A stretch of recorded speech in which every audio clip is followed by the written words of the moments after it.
Hello, and welcome to the SolidCAM Professor video series called Jumpstart, the easy way to learn SolidCAM. My name's John, and in this series of Jumpstart videos, we'll perform the CAM programming of a simple cover using some of SolidCAM's 2.5D milling technologies. Now, before we can program with SolidCAM, we first have to create a new milling CAM project and then define the CAM part. These steps will be covered in two parts or two videos. So let's get started with first creating a new milling CAM project. First things first, go ahead and launch SolidWorks. Then, you'll need to open the SolidWorks part that's provided with this series of videos.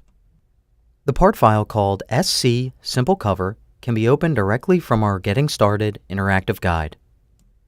Otherwise, if you're viewing these videos from the SolidCAM website, you should have downloaded the part file and saved it to your computer. Once downloaded and saved, you can either open the part file from the SolidWorks main menu, or by first browsing to the file location in Windows Explorer, and then of course double-clicking it. Since we have SolidWorks already opened, go to the main menu and click File, Open. From the Open dialog box, browse to the location where you have the saved part file and open it. If you're not using the interactive guide, this is how you'll want to open the provided part file. I'll wait a minute until you're ready. Okay, now that we're ready, let's make sure that we have our CAM settings customized for these upcoming tutorial videos. Again, go to the SolidWorks main menu. This time click Tools, SolidCAM, SolidCAM Settings. SolidCAM will start and display the SolidCAM Settings dialog box. Here you can change things like the path to related directories, units, tolerances, default machines, editors, and color settings. You can easily view and edit the current program preferences, options, and defaults. To start, click Automatic CAM Part Definition in the list. You'll see that there are four important sections here: Definition of CNC Controller, Definition of Coordsys, Definition of Stock, and Definition of Target. By default, these settings are usually enabled, and they can be especially helpful for trial users. Keeping them enabled automates the CAM part definition process, so one can start evaluating the software by immediately adding operations. For a new user, though, you should probably know how to manually define the CAM part before having SolidCAM automate the process for you. So, let's make sure the automatic CAM part definition settings are disabled by deselecting the appropriate checkboxes. While in our CAM settings, click CAM part in the list.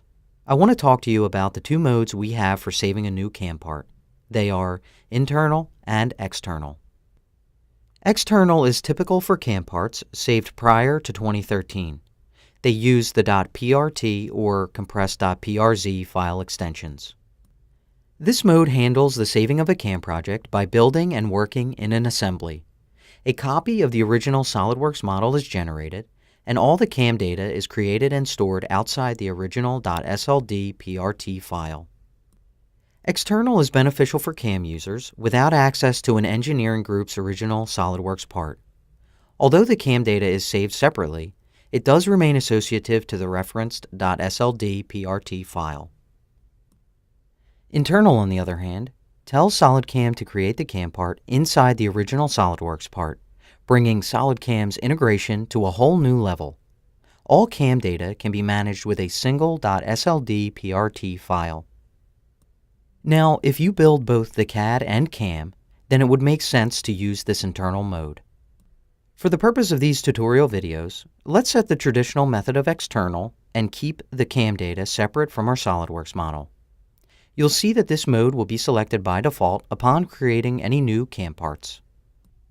Now let's also disable some of the default functionality that's included in the most recent version of SolidCAM. First, click Template in the list. If you see there are default tool templates assigned to the following 2.5D milling operations, go ahead and disable them.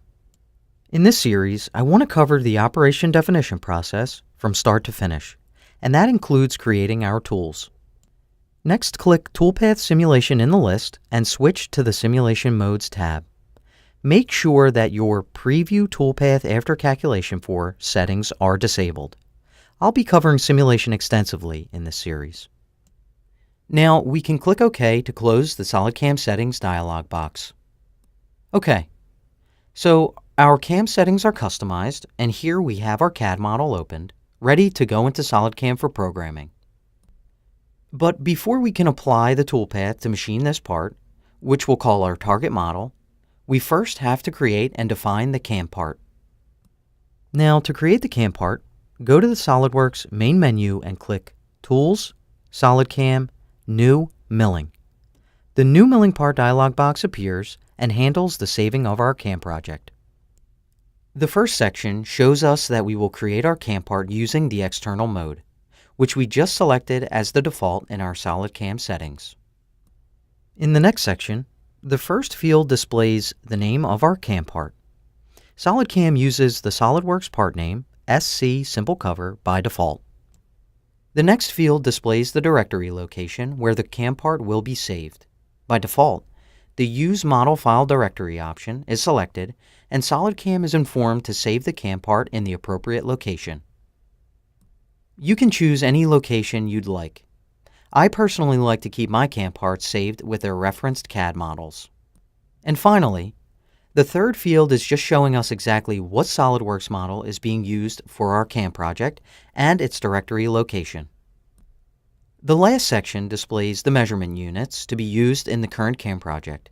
We'll be using metric. Note that I'll also provide the closest inch conversions. Just keep a lookout for them in the captions at the bottom of the screen when the time comes to define any values. Now, when we click OK, the CAM part is created, and the New Milling Part dialog box closes. And that concludes Part 1 of this SolidCAM Jumpstart lesson, where we've created a new milling CAM project. Join me for Part 2, where we'll define the CAM part.